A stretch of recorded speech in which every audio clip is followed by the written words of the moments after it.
Haleluya. Shalom semua, saudara dan saudari.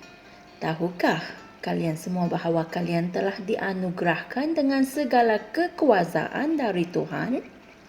Mari kita sama-sama mempelajarinya dengan lebih lanjut pada hari ini kerana hari ini 5 Julai, Pastor Chris berkongsikan mesej yang bertajuk dianugerahkan dengan segala kekuasaan. Amin. Ayat Injil pembukaan kita dipetik dari Wahyu 12 ayat 7 hingga 8 yang berkata, maka terjadilah peperangan di syurga.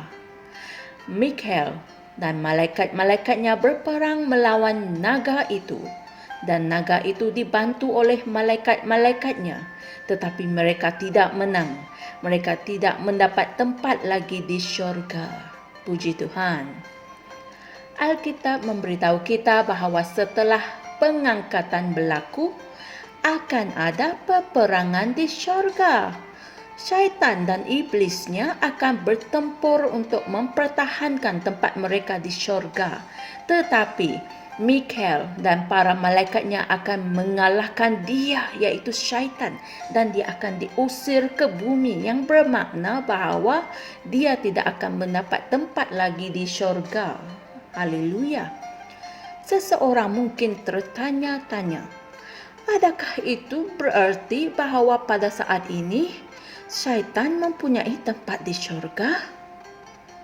Alkitab mengatakan bahawa sememangnya dia memiliki tempat di syurga, seperti yang tertulis dalam Efesus 6 ayat 12 yang berkata, kerana perjuangan kita bukanlah melawan darah dan daging, tetapi melawan pemerintah-pemerintah, melawan penguasa-penguasa, melawan penghulu-penghulu dunia yang gelap ini, melawan roh-roh jahat di angkasa.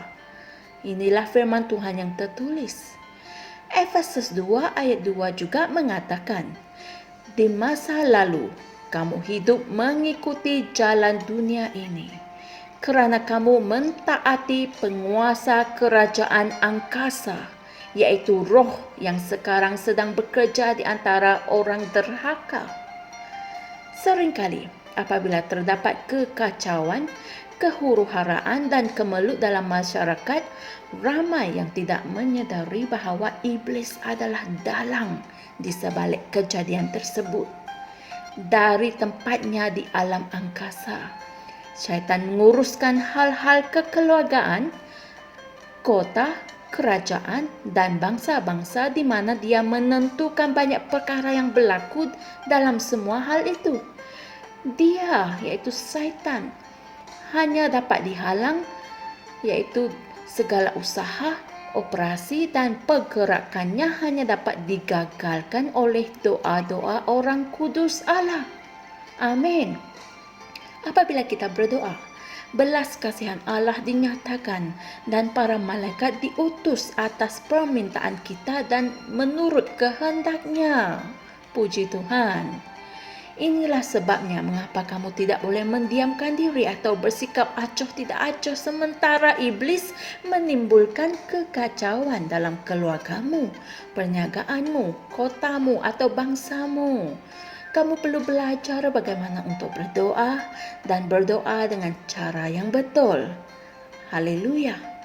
Kamu perlu belajar menggunakan nama Yesus dan melawan kuasa iblis yang menggoda manusia masuk ke dalam kemusnahan dan menimbulkan masalah di negara-negara di dunia dan di sekeliling kamu. Kita telah dianugerahkan dengan segala kekuatan dan kekuasaan di syurga dan di bumi untuk menaklukkan, menguasai dan menghancurkan kuasa syaitan, aktiviti-aktiviti mereka dan memerintah dunia kita. Amin. Kita mempunyai kuasa untuk menggagalkan syaitan dan menetapkan dia berada di bawah kaki kita. Amin.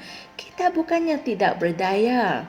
Kamu memiliki kekuasaan untuk menentukan apa yang berlaku dalam hidupmu, dalam kehidupan orang yang kamu sayangi, di negara kamu, dan di seluruh dunia dengan menggunakan nama Yesus. Haleluya. Saudara dan saudari sekalian, mari kita sama-sama berdoa.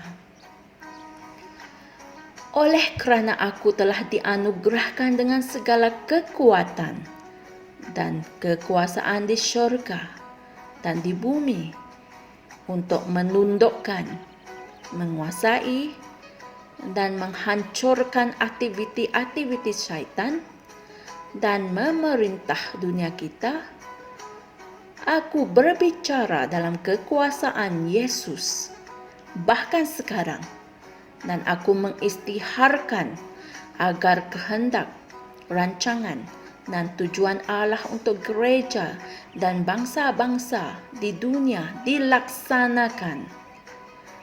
Kebenarannya memerintah di dalam hati manusia dan dalam setiap bangsa, kerana semua jiwa dan setiap bangsa adalah milik Yesus Kristus.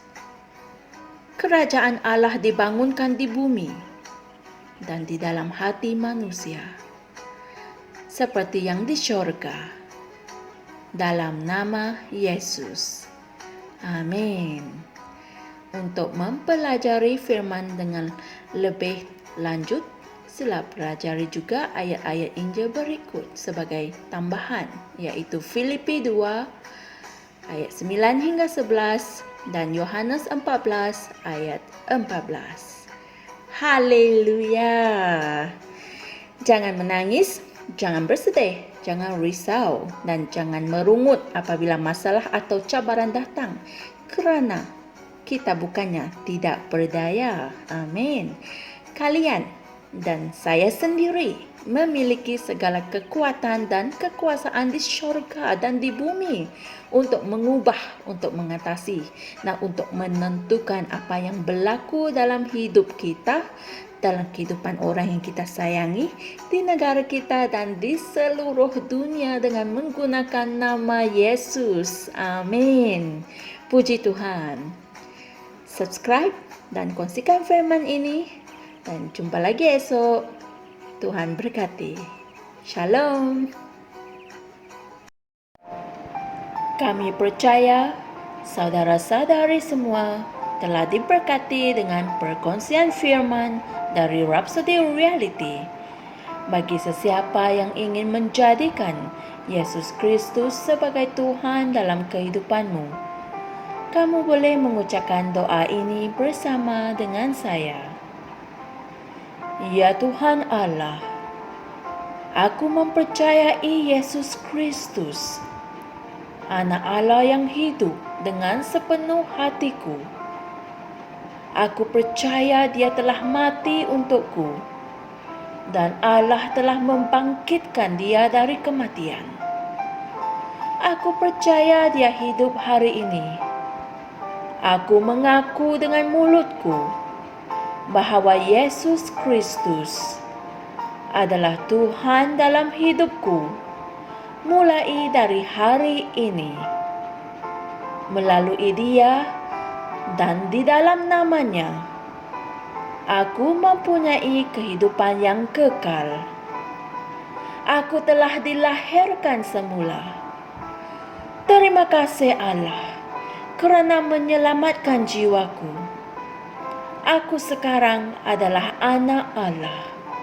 Haleluya. Tahniah, sekarang kamu telah menjadi anak Allah.